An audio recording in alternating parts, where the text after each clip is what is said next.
जिंदगी का सफर सुहाना हो, इसके लिए सावधान रहना जरूरी है। रोजमर्रा की आपाधापी में कुछ देर बैठकर सोचना समझना भी जरूरी है कि आपके आसपास क्या हो रहा है और जो कुछ हो रहा है उससे हमारी जिंदगी, हमारा परिवार कैसे प्रभावित हो सकता है।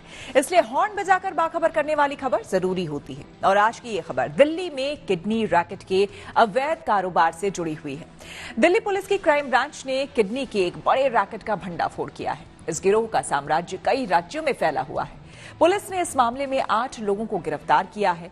ये मरीज और डोनर की पहचान करते थे और फिर फर्जी दस्तावेज तैयार कर ट्रांसप्लांट करवाते थे।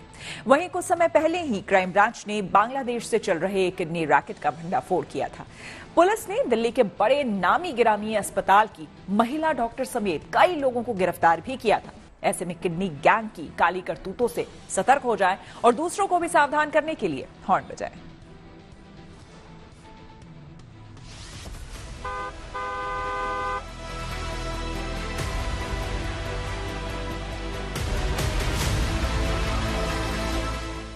दिल्ली पुलिस की क्राइम ब्रांच ने एक और बड़े किडनी रैकेट का भंडाफोड़ किया है। पुलिस के मुताबिक पिछले कुछ ही समय में इस रैकेट ने 34 अवैध ट्रांसप्लांट को अंजाम दे दिया।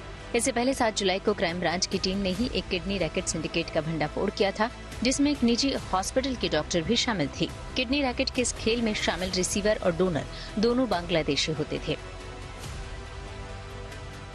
दिल्ली पुलिस की क्राइम ब्रांच की गिरफ्त में आए ये शातिर अवैध रूप से किडनी के ट्रांसप्लांट के धंधे में शामिल थे। ये किडनी रैकेट गैंग बड़े ही शातिर तरीके से अपनी काले कारनामों को अंजाम देता था, जिससे किसी को जरा भी शक न हो। पुलिस ने इस गैंग के 8 मेंबर्स, 5 पेशेंट और 2 डोनर को गिरफ्तार किया है। इस रैकेट के तार दिल्ली के अलावा 5 राज्यों गुजरात, हरियाणा, पंजाब, मध्य प्रदेश और उत्तर प्रदेश तक फैला हुआ था। ये हमने जो इंटरस्टेट रैकेट बस्ट किया है, इसमें 8 लोग को गिरफ्तार किया गया, जिनमें इनका मेन था संदीप आर्या। ये सबको अलग अलग लोगों को अलग अलग रोल से डिफाइन रखता था। इनके जो साथी थे, कई ज्यादातर पेशेंट लाते थे या डोनर लाते थे, यहाँ हॉस्पिटल्स में काम कर रहे होते थे तो वहाँ से इनपुट लाते थे। ये खुद भी कई हॉस्पिटल में ट्रांसप्लांट कोऑर्डिनेटर का काम कर चुका है। फिर कुछ लोग जो लाते थे, एक आदमी नकली कागजात बनाता था, एक आदमी डोनर लाता था, एक आदमी पेशेंट लाता था, एक आदमी डोनर को ग्रूम करता था कि वो कमेटी के आगे पेशेंट से अलग ना दिखे, फैमिली वाला दिखे। उनकी ट्रेनिंग करता था बिहेवियरल, और ताकि पेशेंट से मिलता जुलता रहे। तो इस तरह से अलग अलग सबके रोल डिफाइंड थे। तो उसमें जो नाम आए हमारे पास अभी तक 8 लोग, हमने उन सबको गिरफ्तार कर लिया है। उसके अलावा 5 पेशेंट और 2 डोनर भी हमने ट्रैक किया और उनके अगेंस्ट भी लीगल एक्शन लिया है। दिल्ली पुलिस की क्राइम ब्रांच को राजधानी से चल रहे इस नेटवर्क की जानकारी मिली थी, तभी से पुलिस इस गैंग से जुड़े सबूत इकट्ठा कर रही थी। तभी एक महिला ने पुलिस से संपर्क किया और बताया कि एक शख्स ने उनके पति के किडनी ट्रांसप्लांट के लिए 35 लाख रुपए ऐंठ लिए और किडनी भी ट्रांसप्लांट नहीं हुई, जिसकी वजह से उनके पति की मौत हो गई। पुलिस को जैसे ही ये जानकारी मिली, वो इस गैंग का पर्दाफाश करने में जुट गई। पुलिस ने महिला की शिकायत पर FIR दर्ज करके जांच शुरू कर दी। पुलिस को पता लगा कि इस रैकेट को संदीप आर्य नाम का शख्स ऑपरेट कर रहा है, लेकिन पुलिस संदीप को ट्रेस नहीं कर पा रही थी। इसी बीच पुलिस को संदीप के एक खास सहयोगी सुमित की जानकारी मिली, जिसके बाद पुलिस ने सुमित को ट्रैक किया और उसे गिरफ्तार कर लिया। पुलिस की पूछताछ में संदीप आनाकानी कर रहा था, लेकिन सख्ती करने पर वो टूट गया और सारा राज उगल दिया। सुमित से पूछताछ से मिली जानकारी के बाद पुलिस ने गोवा से मास्टरमाइंड संदीप आर्य और उसके राजदार देवेंद्र को गिरफ्तार कर लिया। ट्रांसप्लांट कोऑर्डिनेटर का भी काम कर रहे थे, तो उस लाइन में थे हॉस्पिटल्स की, तो पेशेंट ढूंढना इनके लिए कोई मुश्किल बात नहीं थी। पेशेंट इनको जल्दी मिल जाते थे। डोनर वगैरह के लिए जनरली ये सोशल मीडिया के थ्रू डोनर्स ढूंढते थे। कई ग्रुप्स होते हैं, कई लोग अपनी विलिंगनेस दे रखी होती है, और जैसे ये खासकर रोहित खन्ना है, ये कई सारे सोशल मीडिया ग्रुप्स और जो ग्रुप्स होते हैं, अदरवाइज 122 ये ग्रुप्स में था, जो उसमें ये भावी डोनर्स ढूंढता था। तो अगर इसको कोई लगता था, ये उसको अलग से फिर मैसेजिंग पे ले आता था। उसको लगता था अगर ये विलिंग है, डोनेट कर देगा, तो फिर ये उसको ये संदीप आर्या से टच करा देता था। तो डोनर का ढूंढने का जनरली इनका तरीका वही सोशल मीडिया के थ्रू रहा है, या फिर जैसे खुद ही डोनेट कर रखी है।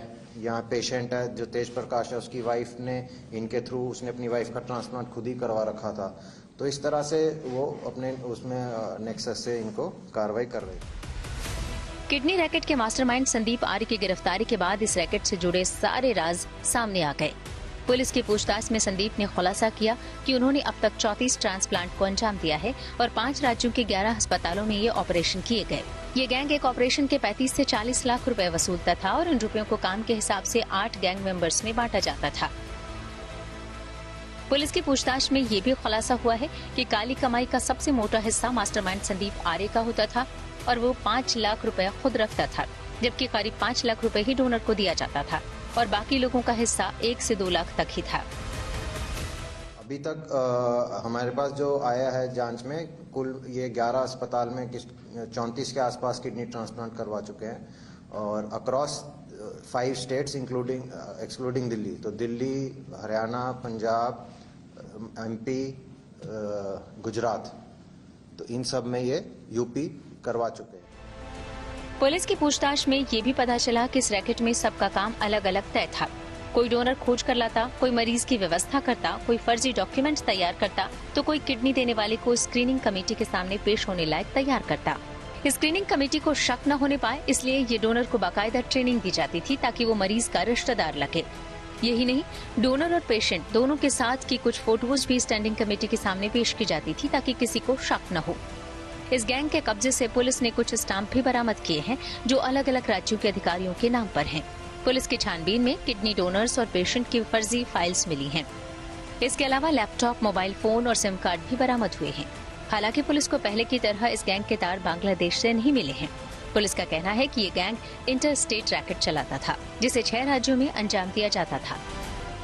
इसमें बांग्लादेश का अभी तक कोई लिंक नहीं, ये सिर्फ इसमें पेशेंट भी इंडियन है, डोनर भी इंडियन है और इंटरस्टेट ऑपरेटर। क्योंकि ये क्या करते थे, ये अपने कागज पूरे कर लेते थे पहले फॉर्जरी करके। तो कमेटी कागज देखेगी, बुलाएगी, वो आदमी को पहले ही इतना ट्रेन कर दिया डोनर को कि वो कमेटी को शक भी नहीं होगा कि जी ये गलत है। बट फिर भी अगर किसी का रोल पाया जाएगा बिल्कुल एक्शन लिया जाएगा। इनफैक्ट ये एक चीज और करते थे फॉर्जरी में, कई बार ही मान लो मेरे पास पेशेंट एक स्टेट का है पर मेरा उस स्टेट में हॉस्पिटल में या मुझे पता है कि यहाँ पे समाव वो नहीं कर पाऊंगा, तो वो और दूसरी स्टेट में मैं करवा सकता हूँ, तो मेरे जो कागजात वो बनवाएगा भी दूसरी स्टेट के।